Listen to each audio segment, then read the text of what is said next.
Hello, everyone. Are you excited? Yeah. This place is packed. And you all have your questions ready for the Q&A part of this talk, right? Yeah? Yeah? And your hands ready to go up whenever? Yeah? Okay. It's time for an NG conversation. Have you ever wondered why some game companies succeed and others fail? Well, Kim Nordström has the answer, and he wrote the book about it called Up, Down, Up.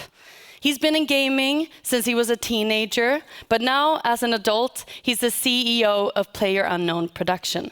And right now, at this very moment, he's going to be asking the hard-hitting questions to our other guest of the hour, Josef Fares. Now, Josef Fares needs no introduction, but you may know him for his legendary work on the Swedish dub of the hit Danish movie Äpplet och masken. Yeah? That I was in when I was 12? Do you think he remembers me? No? Me neither. Well, he's also been creative director at Hazelight, and he's worked on titles such as It Takes Two, A Way Out, and obviously Split Fiction. Guys, give them a warm hand. Here's Kim Nordström and Josef Fares.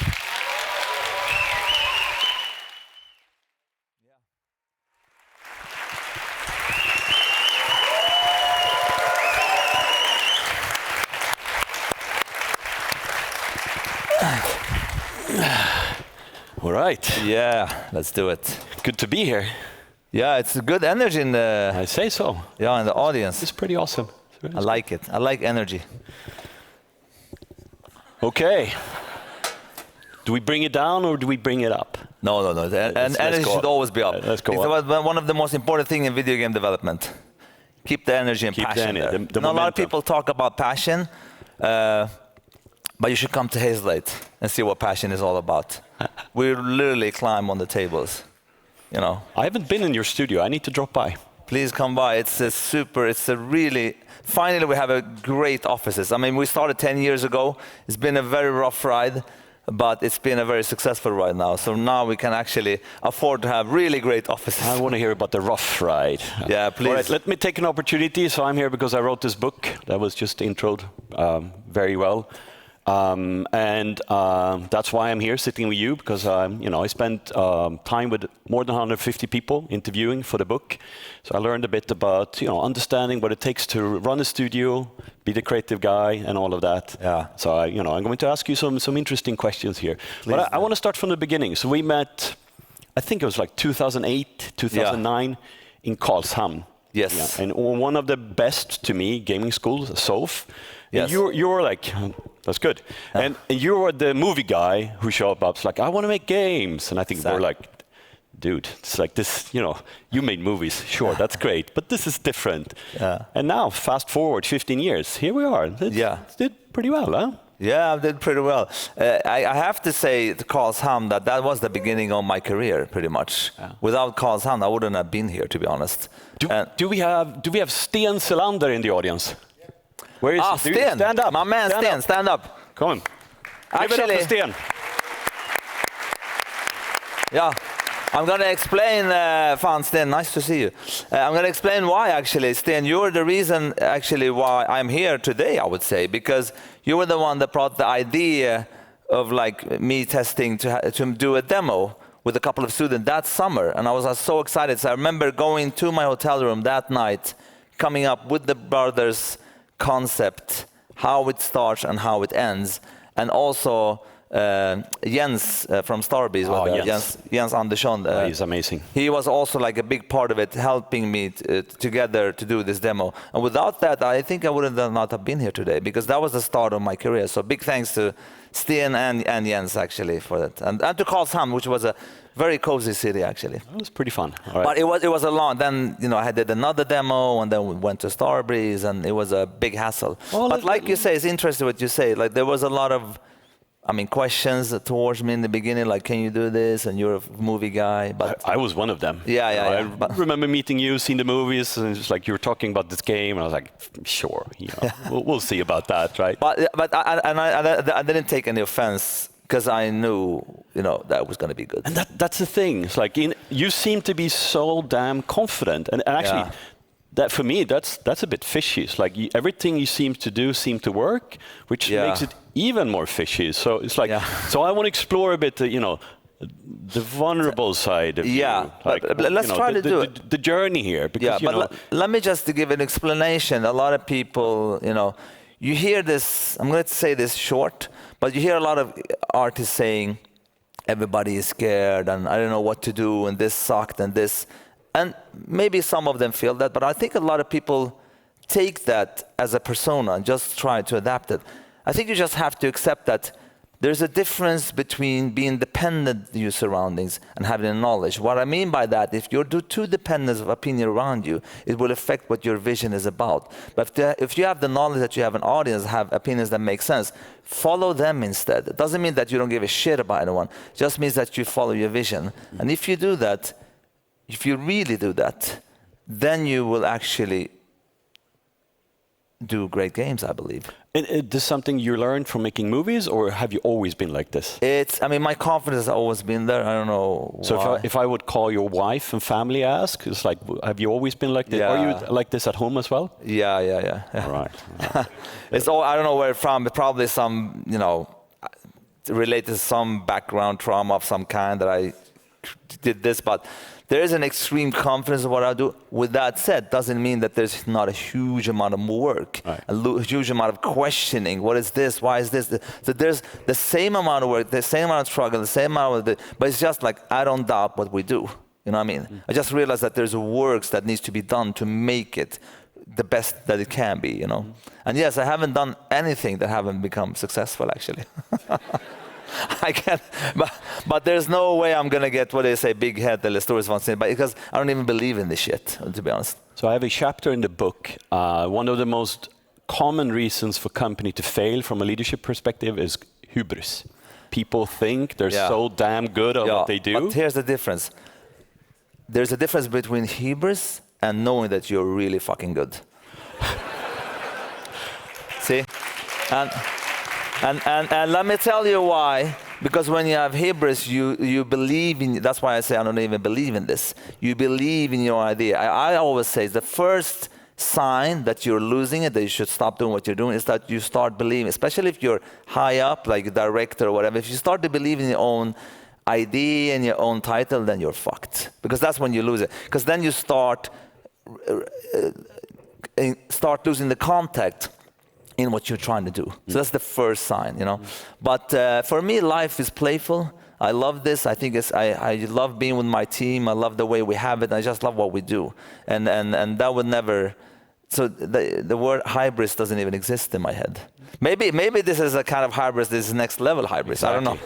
But it doesn't feel like it. I would never consider myself like cooler, better than anyone. So do you never hesitate? Like, are there moments where you, like, when you're in the studio, the creative direction, this is not going to be as good as I want? Oh yeah, but there's a difference with hesitation. Like, this idea is not working. There's something that's off. That happens a lot. Right. But there's never like, oh, what are we doing? This is all shit. That never happens. Mm-hmm. All right, cool. So I want to talk a bit about the games, because what I want to hear from you here is essentially, again, first-time founder, first-time CEO. It's been a couple of years, but but it's been a journey for you. Oh yeah. 4 games. So I just want to go back, and the way I want to see, because we probably have a lot of game devs here who want to. What does it take to build the games you? Yeah. So from the inside perspective. So I'm kind of interested, between Brothers and A Way Out.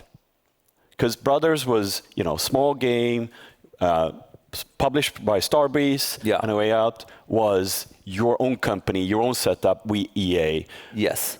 So very different setups. But creatively, what did you learn from Brothers that you took with you? Like, is there certain things where, like, I need to do it in this way, not in this way?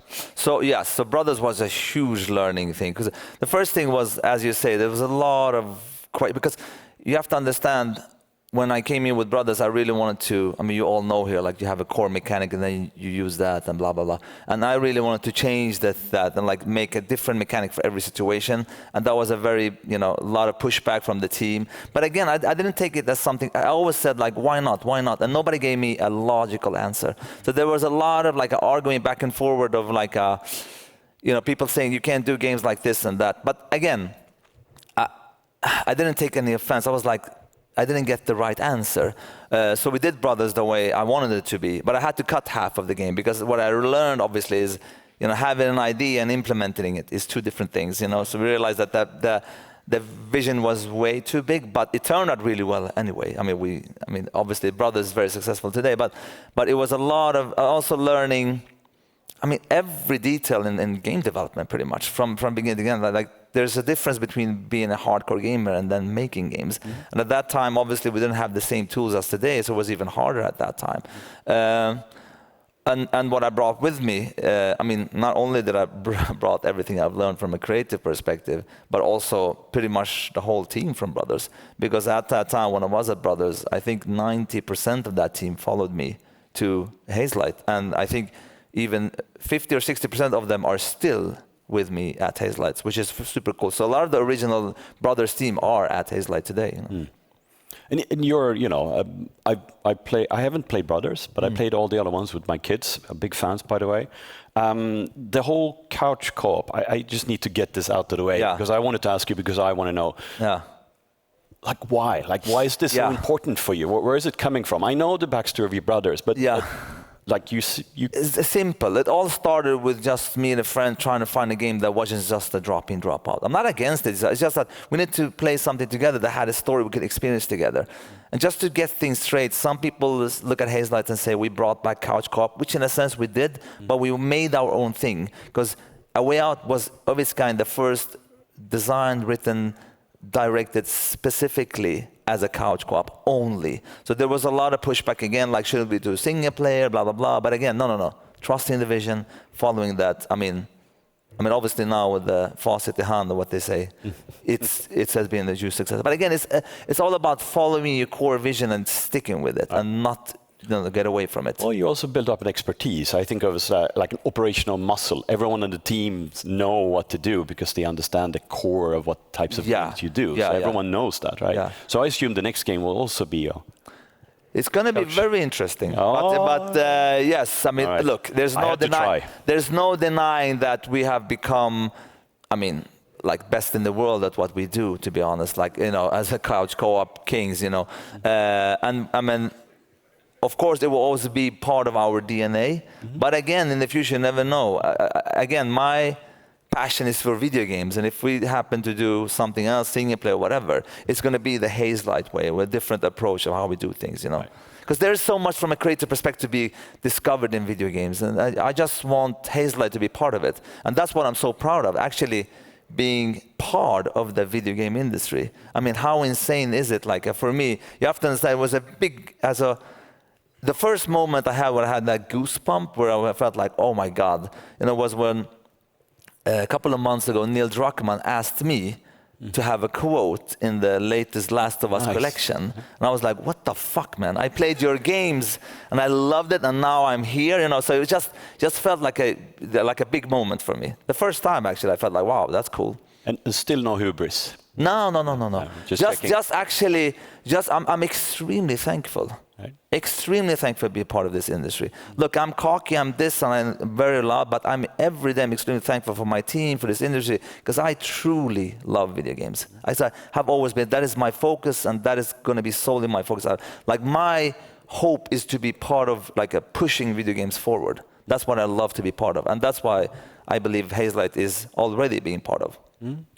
I'm curious. So I have a chapter in the book where I'm more like a Sith Lord than a Jedi, so I look at things in black and white to simplify life. It's pretty nice. So in the book, I think of the creative people as either they're artists and they make a craft for themselves because they have it in them and they can do it, or you have craftsmen people and they do art for other people. So the difference is, usually musicians, they go on the stage and they make their own music, but once they're on stage, they do it for the audience, right? Some artists, they make art and they put it on a wall and never show it to anyone. What are you?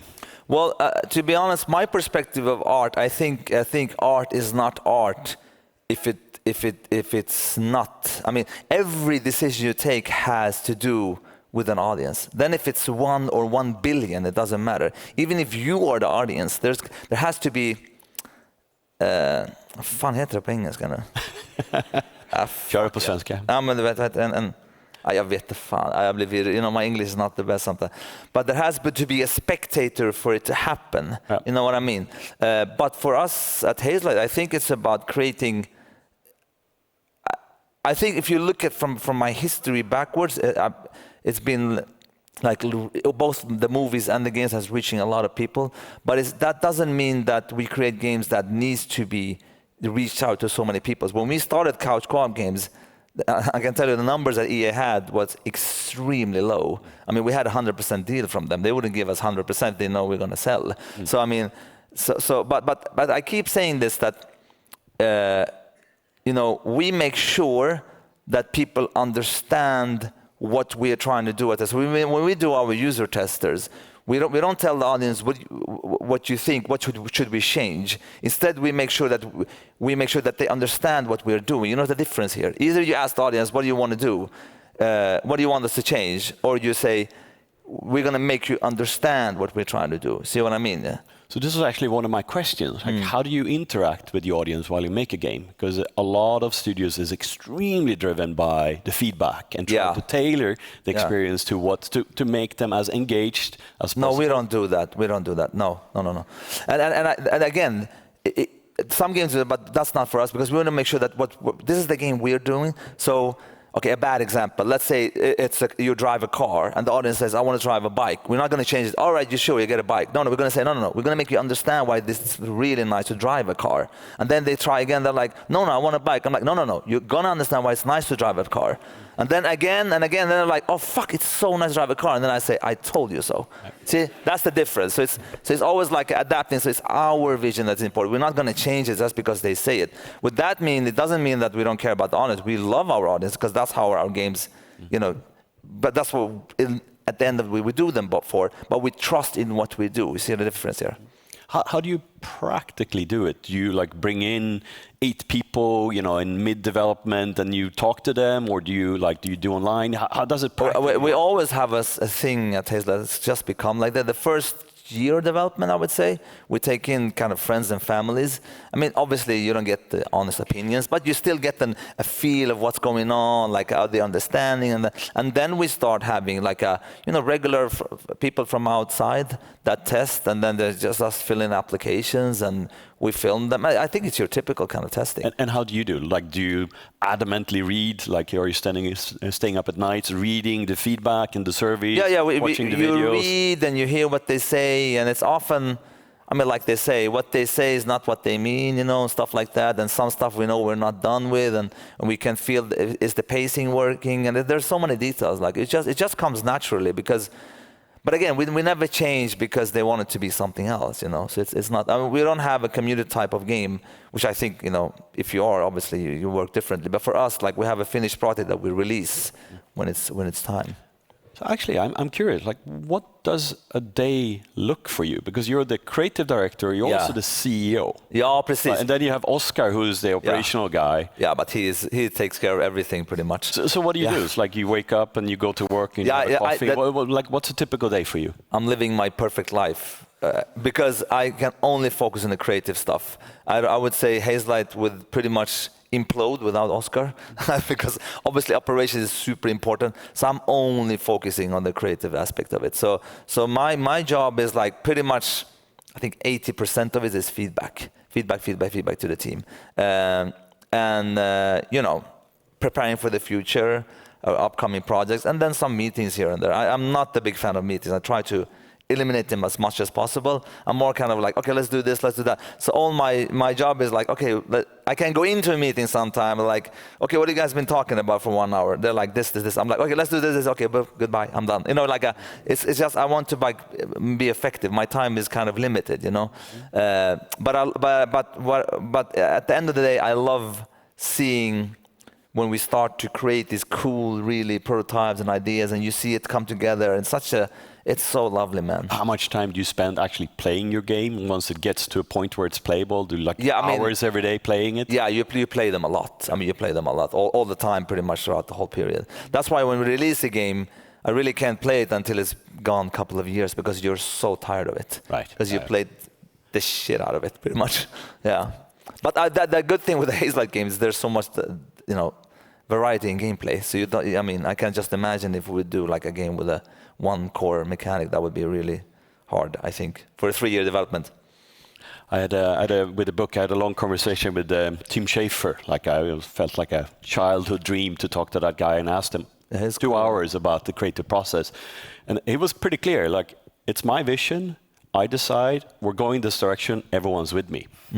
I think of it like a sort of a creative dictator kind of thing. Like I want these things, and then you can listen to people, but in the end you take the decisions. Look, I believe it's very important that you have 1 or 2 creative leaders that's kind of like a pointing the way, like, okay, we should go this way and not this way. And we see that in studios that are functional and creating really great games. I think they have 1 or 2 or a couple of people like, I think it's important to just have a total vision of it. I think it's hard to find these kind of people, to be honest. At Hazelight we have that, but we also have an extreme amount of like a collaboration between us, the team. And that's what makes Hazelight very exciting. That normally at Hazelight we have like 100 to 150 page of storyboard beats of what the game is about, and then we go at it.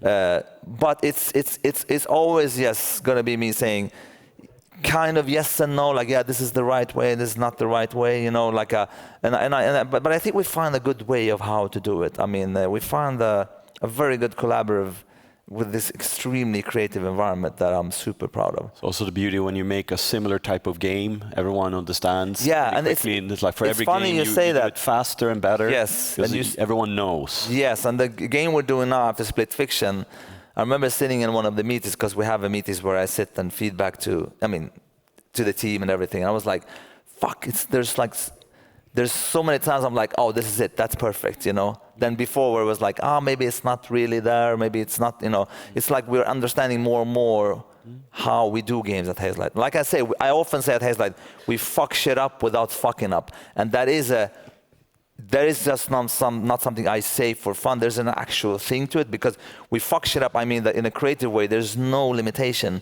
And without fucking up means that we are focused and dedicated in what we do, I mean, that's the only way to get a Hazelight game out there, because you as devs who've played Split Fiction and It Takes Two, and there's so much content in that game, it's just madness. Sounds like but everybody's used to it now. And I have my own studio, nobody can say no to me anymore. Oh, you're clearly not operating on the Swedish consensus model. Yeah. So when I play the games myself, in the beginning, it felt more like you were trying to make games, like movies in the games, or, it felt more like there's cutscenes and there's gameplay sequences. And then over the games, it's been much more gameplay oriented, more blended. So I wouldn't just like, what have you learned over the years? There should be so many learnings from having gone from the movie side to become much more gameplay oriented. Yes, for sure, and we really love gameplay. I mean, but we also love the narratives, and I think the best way is to combine them. I mean, one of the best examples I would still say is the ending of Brothers, where we combine the narrative and gameplay in a really good way. And I think in a way out, looking at it from a perspective, I think it was a kind of crazy game to start doing, because we were like 35 people, did everything in-house, nearly none outsourced, and at that time doing a 2.5 hour cutscene. And also like the gameplay itself suffered a little bit, because we were kind of like, I don't know, maybe 60, 50, 70% of the team were interns. So we were kind of new and fresh to it. But yes, that game was more of like a less strong on the gameplay side. But I think if that game would have been done today by us, it would have been different. It would have been more, different kind of gameplay than It Takes Two in Split Fiction, but still more of a gamey game, so to speak. Do you have like a memory of an example of something that you clearly took away from from A Way Out into It Takes Two, or from It Takes Two to Split Fiction that you learned? Like, here's one thing that we're going to do differently in the next game, like from a creative side. Yeah, there are many. Just the way on how, because when we do when you have your regular co-op game, you often have, like, if you're shooting, let's say, you have the same type of mechanic. So we have to create mechanics that not only feels different and unique for each player, but they have to complement each other and not being too dependent to each other, and finding the right balance for that, like really feeling that you're co-oping with someone, that you're dependent by that person but not too dependent, and then making those mechanics, implement them so they go in the narrative good, and knowing the pacing of that, and knowing when to change the mechanic, because we put the player in a pace in a Hazelight game where we change the mechanic quite often. But if we do it too often, it's too much. If we're doing not too often, it becomes too less. So there's I can't pick exactly this, but there's obviously a lot of learnings we do for every game we've done. And even after Split, now going to the next game, we're seeing that we can do even way better games than this. We learn a lot for every game. So 3 games in the same company building the 4. What do you think is your, if you look back, is there anything you feel that you really failed at this? Like this is something you did, and I'm thinking more as a leader now for the company, where you should have done things differently because the decision you took was bad for the company. If there's anything, and also, what did you do to correct it? Or did you do everything perfectly? Also, yeah, also not perfectly, but of course we had the huge sham, but it's nothing I regret at Hazelight. I mean, we are obviously a very respected and successful studio today, and we've had our challenge. I mean, there was times in A Way Out where it was really, we had no money pretty much, and I had to really find the way to find that money, and it was very challenging and it was very tough. And I would even say that the first game we did A Way Out, we did a lot of crunching. There was a lot of tough periods, and not maybe it wasn't as smooth as It Takes Two and Split was. But at the end of the day, nothing really I can think of. Maybe this is a question you should take with Oskar, because I think he's done some really amazing work with how to develop the studio from the operational side, because I think that's been a lot of work that's he's been doing some amazing job at, actually. But from a creative perspective, I still believe we have done 3 great games, and I'm really proud of what we've done. All right, fair enough. Fair enough. But give the question. I'll find something. Yeah. All right, let's talk about Split Fiction a bit. What's the part you're the most proud of it? It's the ending, also. That's I don't know how many have you finished the game. No, we're not gonna spoil it, but we're not. Hands up! Who finished it? Yeah, not so many. You have to finish the game, guys. Yeah. Okay, what are you talking about? Yeah. So there's some, because that was the first thing that came to mind, actually, and the idea was first to make the whole game like that. But just seeing that come together, and seeing that come. Playing that just felt so amazing, and it felt just so fresh and unique and different. Haven't really been done like this before. I remember doing the interviews for Split, and I told all the journalists, you're going to be playing something that you had never played in the video games before. They're like, oh man, this cocky fucking guy, dude. And I'm like, trust me, you're going to say that. And all of them were like, fuck, he was right, because I know you haven't played anything like this before. It's always nice to come up with something that, just come up with something in a team that haven't really been experienced. And that's, again, a sign that there's so much that hasn't been explored in video games, and I love those moments. How do you start? When you start a new game, do you have a specific way? Yeah. You do the story first? Again, transitioning a bit from more movie to more gameplay over the games. How do you start the creative process for a new game? Yeah, well, normally at Hazelight, at Split Fiction it was a bit different, but normally at Hazelight we have these kind of between 100 to 150 pages of kind of storyboards with the beats of the story, sometimes gameplay, like where you're going to play, what chapters, what's happening, so everybody, like I kind of presented the team that this is what we're doing, this is the story, this is the character, these are the levels, and so on and so forth. And then from there we start to, iterate and test and prototype and then slowly the games start to take shape, and which we find how the narrative and the gameplay goes together, and it's a very just like a natural evolution. And I often say it's almost like the game tells us where it wants to go, you know what I mean? But the core is always there. Like we know where we're going, but we're very like water, just like a fluid. Just fluid, like like Bruce Lee says, be like water, like a and then we just slowly find what the game is pretty much. Right. And again, it's a very creative environment there. And Split Fiction is quite a lot bigger, right, in scope. Yes. Doesn't that fear you or scare you in the beginning? When you start looking at like, let's do this game, because when I saw the first trailer, I was like, that's pretty crazy that you have all of these types of worlds and environment. That sounds expensive to do. Yes, it was expensive also. Yes, there was definitely concerns. This was actually because it's very important that our games feels really polished and nice when they get released. And yes, it was a big concern. But again, going back to what I said before, never questioning the core vision, but yes, having concerns about will we be able to polish this? Because a game like It Takes Two was easier to polish because the style and the way of playing the game and everything, it was easier to get there. But with Split Fiction, it was definitely harder because it's more like a third-person action adventure. Camera's more down, camera close to the character, everything looking better, not a stylized world, so everything was harder and it took more time. But I'm gonna say, like, I was extremely proud and surprised that we managed to release a really high polished experience. I'm super proud of that.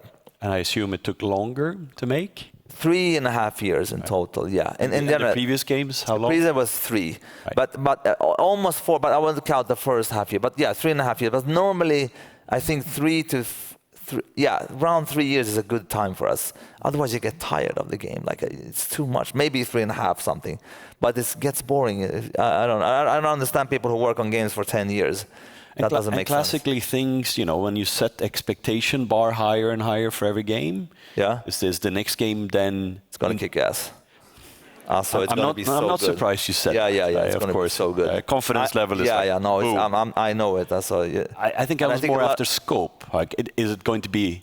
I mean, from an audience perspective, maybe they now expect it to be even bigger or even more crazy. I don't think the scope is not. I mean, obviously it's going to probably look better and everything, but it's the scope. I mean, Hazelight is not about like doing the best visually looking games or having the coolest games out there. We're just purely about making passionate games that feels fun, nice, crisp, nice to play, and just having a great experience, So for us, it's not like we're pushing the limit of what's possible from a technical aspect, so to speak. But still, we got really positive feedback from these digital foundry guys that really, because a lot of people forget in split screen games, they forget that, you have to render things twice and so on. Like a lot of people don't, I mean, devs obviously do, but normally people don't, they think like, oh, let's do Uncharted 4 and put split screen. No, it's not that simple, obviously, because you have to do so much. And we have to think about this from day one, like how to, optimize everything, make sure. I mean, because it's very important that we run in 60 FPS, and so I'm very hard on that. We need to have it, so that's why we're very limited. But still, with that in mind, I still say our games looks very good. I mean, considering how they run, that they run very fluidly on pretty much all consoles, actually. You can see that we're slowly running out of time. I want to touch a bit on, again, first-time founder, it's been a while, and also the CEO.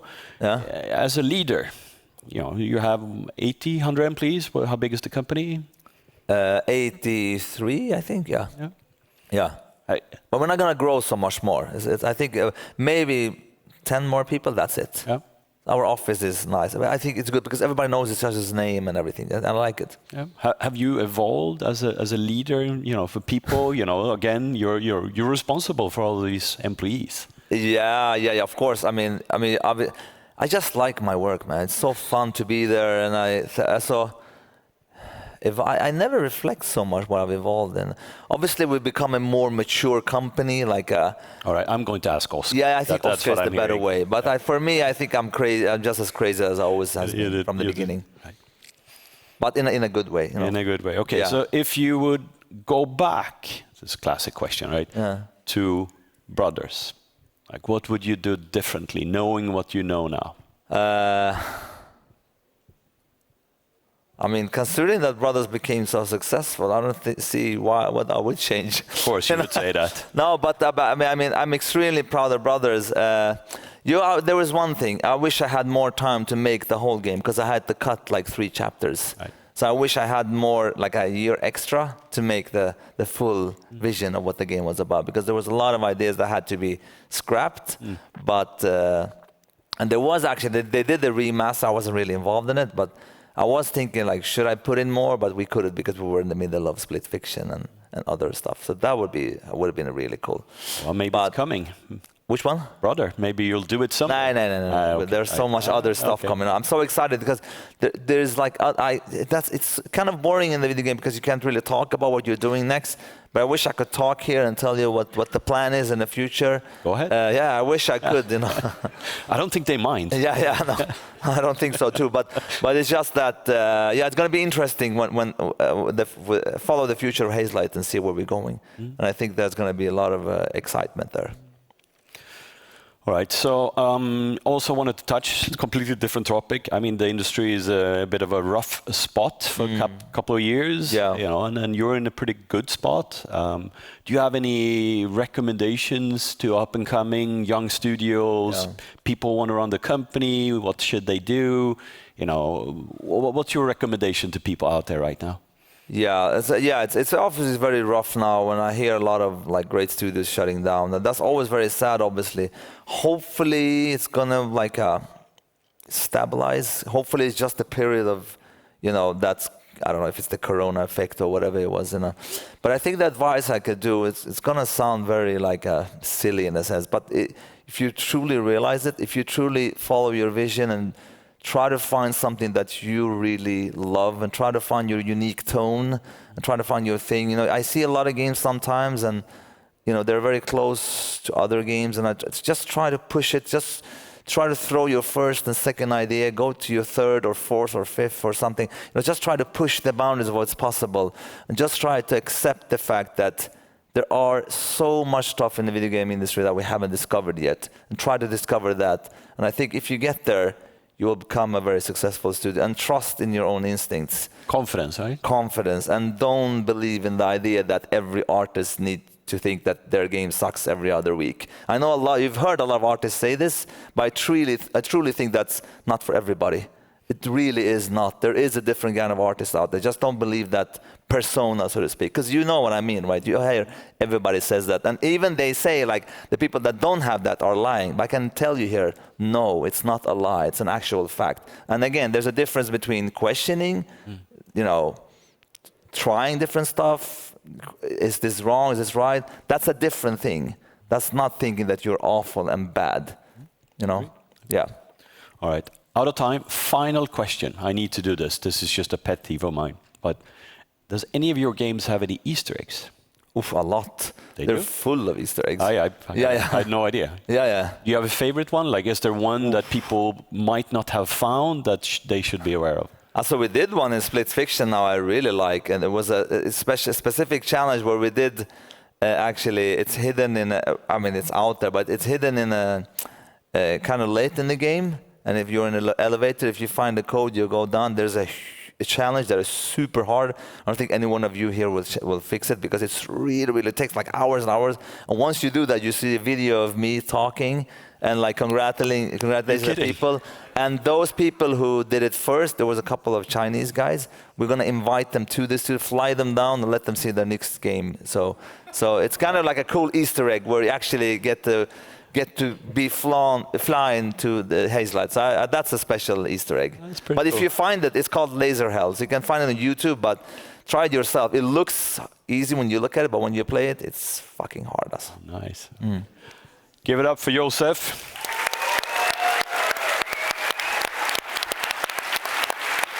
And also give it up for Kim Nordström. Thank you so much, Kim. Ska vi köra ett foto eller? Vad sa du? Ska vi köra ett foto? Absolut, det kan vi göra sen. Okay. Yes. Thank you so much. Eller vill du ha Yes. foto? Vi kör ett foto. Absolut. Don't want to kick you out. Fine with the photo? Let's Yeah. go. Oh. Do you want me to take the photo? Oh, Yes, take a photo. That's what I'm here for. Okay, everyone in the background, look nice. Yeah, hands up. All right, thank you. Nice. Grymt. There we go. For you. Thank you. All right, thank you. I'm going to leave by the confidence here. Thank you so much, Kim. Thank you so much, Kim. Now it's time for the Q&A part of this talk. And to keep you all at bay, I'm going to stay here on stage, right? So you behave. But we are also going to add another guest here on stage, the man who keeps everyone calm and collected at Hazelight and keeps track of Josef over here. Oskar Wolontis, the COO of Hazelight.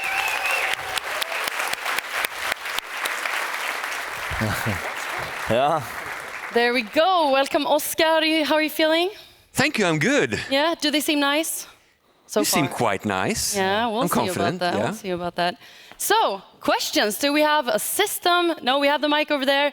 And we have hands in the air. Where? There's the first hand, maybe. Yes? There we go. Hello. I just want to.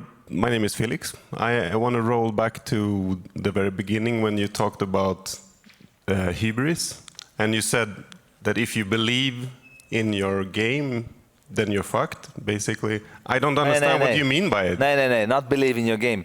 If you believe in your own title, and if you believe in your idea that you are a director or this or that, so once you believe in your own, what is that? Identity, you start losing what you actually should focus on, which is the game, because then you believe more in how you know, in your own title than what the game is about. So you're focusing too much on yourself and too little on the product. Exactly. Cool. Then I understand better. Okay. Perfect. Thank you. Yeah. Perfect. Then we have another hand down here. That was really quick.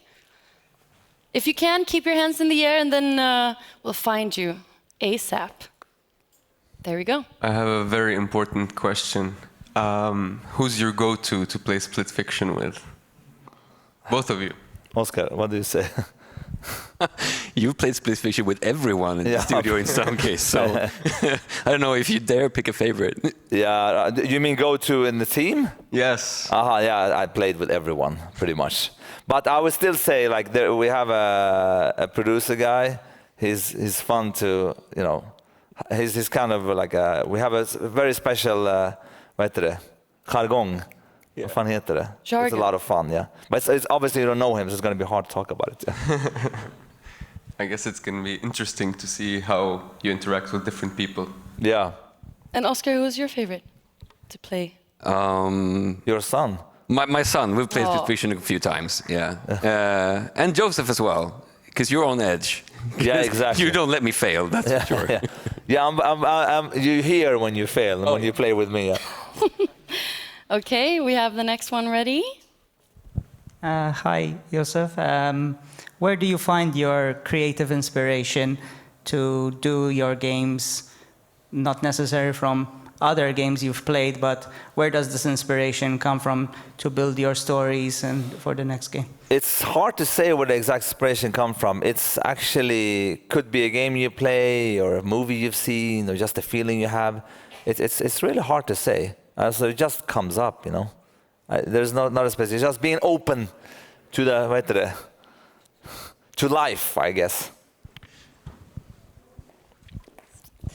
Hi, so I was wondering, how was it coming into the gaming industry and leading a team with no or little prior expertise in the area, leading programmers, artists, and the like? And also, I have a second question. Would either of you want to grab a fika with me? I think our time is limited. We're going to lunch and then we have... We're going back to Stockholm really soon. Yeah. We're bouncing here today. I'm based in Stockholm. Okay. Yeah. But let me tell you one thing, if I went to go fika with everyone that asked me, I wouldn't be able to work. No. You would be around, yes. Okay. But to ask your question about how it is, I mean, you can answer that from your perspective. But from my perspective, coming from movie, I was used to leading teams before. So I've been working in that kind of environment before. So for me, it felt very natural. But again, like how Hazelight was first and how it turned out later is different. What do you say, Oskar? I think we've done a really good job at marrying that, because you bring in a different kind of energy from the movie set, where you're, 6 weeks of just pushing through, getting the thing done, and then so we still have that energy in the studio of getting there. We need to always move forward. But then, of course, we really have to balance that so you can do that for 4 years and not just 6 weeks. So otherwise, it's going to be pretty tough.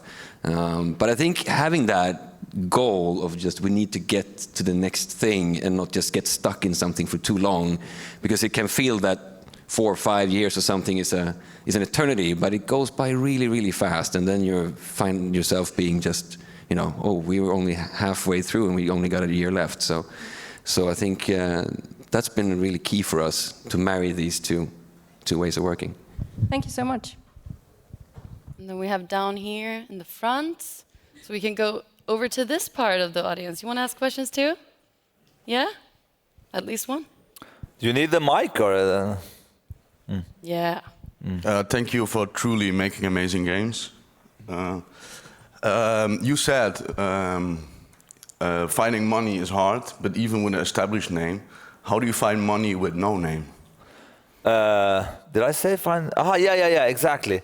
Yeah, you mean during your way out? Yeah, that was really tough. How to find money? I think again, like if you make something that is unique and feels nice to play and feels fresh and different, I think it's easier. But I know again that today is really hard. And maybe this is a better question for you. To be honest, it's hard to say, because coming into Hazelight, we kind of had a name, so we haven't tried it the other way around. But I would still, seeing so much throughout the years, it's all going to come down to scope in some way. If you have a name and you can get recognition easier, then you can maybe do something a bit bigger. But if you just trying to break through, make something that you can do on almost nothing, and that proves your vision. And if the vision and the thing you're making is strong enough, that's what we're seeing today. These hits that come out sometimes that just people are blown away because they haven't seen this thing before. And if you can build that small core at least of people that really recognize that. But I have to say, a good example when I did Brothers was that actually my name, like Kim said, because I was a movie guy, it was actually worked against me, because people were like, oh, you don't understand gaming. So it was very hard, even harder for me, because to convince the people like, no. But that's why, like I said, refer to Sten here, and when I managed to make a demo, then people could look like, oh, this is something I haven't seen before. So again, it goes back to what you do. When you have something that feels really nice, unique and different, I would say that's the #1 key thing to get your finance in place, because then people will play like, oh shit, this feels nice. Just talking to the EA guys, they see a lot of pitches all the time. They're like, 99% of the pitches we get is just a copy of another game. So just a copy of another game, just copy. So you need to find your own thing. I think that's the #1 thing if you want to find publishing deal or money, actually. Thank you. Okay, we have one last question. Shameless plug. I'm making a musical horror punk game called Fiend. Shameless plug. There we go. And then we have the last question over there. We have a hand in the air. We need the mic for the live stream, just so you know. Otherwise, you could have just screamed, and it'll be fine. Hey. So nice. It was really nice to hear you talk. But my question, I suppose, is I've grown up playing a lot of co-op games, and we saw this trend where we went from couch co-op to online co-op, where, 2 people would need to be on 2 different systems, and then you kind of lost that bond. I wonder if that was a part in you kind of bringing back split screen, and also like this other thing where most of your games, you offer a friend pass, so like 2 people don't actually need to purchase the game. I assume that just halves your sales. And that would be a big blow. Does that actually, is this something you consider, or is it just like, no, we truly just believe in like people will buy the game, people will play it, and you just go with that? Like everything at Hazelight, it always is what makes sense or what's reasonable. The whole thing with the Friends Pass was like, why? It doesn't make sense if we don't have any Friends Pass. I don't know if it helps or sales or doesn't, but I think at the end it helps our sales.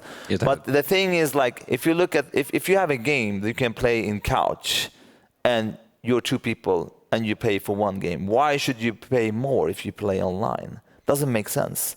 So that's where it started from, and that's why we created, and it's our own idea, like with Friends Pass. And EA was like, okay, sure. I mean, obviously there's a lot of technicality behind that thing, but yeah, it sells more, I think, because of it, right? Yeah, I mean, it's hard to quantify, sure, the number of sales, but there's also the sentiment of it all we've seen is so insanely popular. Yeah. That, you know, people want to support us and support that, and we sometimes see people that start playing with someone on a Friends Pass, then buy it themselves to play with yet another person to, you know, kind of paid for in that sense. So it's really good. And in our games, you will never see any in-game shit, microtransactions, all this bullshit. Never, ever. Yeah, but it's to be honest, like that's not even. We don't need to applaud this. It should be an actual just fact, you know. But thank you anyway. But I'm just saying, like, and EA knows this, and the whole of the industry should know this. And I think there's and I don't care if people tell me like, you know, well, it's just visual, blah blah blah. But the fact is that once you have to take a creative decision based on people buying something, I think it hurts the industry from a creative perspective, and I truly value that, and I think it's very important that we more and more back away from it, actually. Yeah. Thank you so much. The other question, yeah, I forgot it, but no. No, I think that was pretty much what I wanted to know. Like, the other one was whether your inspiration came from the fact that, like, yeah, the games are moving more to online co-op rather than. Yeah. That's also, I think, why the split screen was more common before. But again, like I told you before, what Hazelight is doing is creating a game from the beginning, designed, directed, written as a split screen only. But I think the reason why people left it, it should be back now, considering the numbers we're selling is crazy. I mean, we're outselling like huge AAA titles. So, but I think there are games out there coming. I don't know why, because a lot of people, when they see successful games, they kind of like. You did say don't copy other people. But if there's one thing I would say, I mean, we know there's a big audience that wants to do these kinds of games. And we release every 3-4 years or something. So there should be room in between. And we know our fans are just hanging on our, you know, on our walls, like, when's the next thing coming? So if you got a really cool split screen idea, go for it, because there's not many out there. I want to play that someone else has made. It doesn't even have to be as good as a Hazelight game. It's still going to go well. Ja, men du vet. Thank you so much, and thank you for all the amazing questions. And a big, huge thank you to Oskar and Josef. Thank you, guys. Sten, jag måste hälsa.